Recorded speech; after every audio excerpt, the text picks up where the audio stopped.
Psalm 85. Yahweh, you have been favorable to your land. You have restored the fortunes of Jacob. You have forgiven the iniquity of your people. You have covered all their sin. You have taken away all your wrath. You have turned from the fierceness of your anger.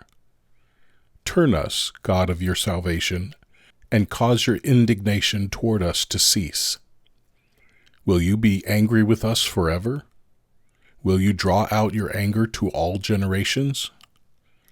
Won't you revive us again, that your people may rejoice in you? Show us your loving kindness, Yahweh. Grant us your salvation. I will hear what God, Yahweh, will speak, for he will speak peace to his people, his saints. But let them not turn again to folly. Surely his salvation is near those who fear him, that glory may dwell in our land.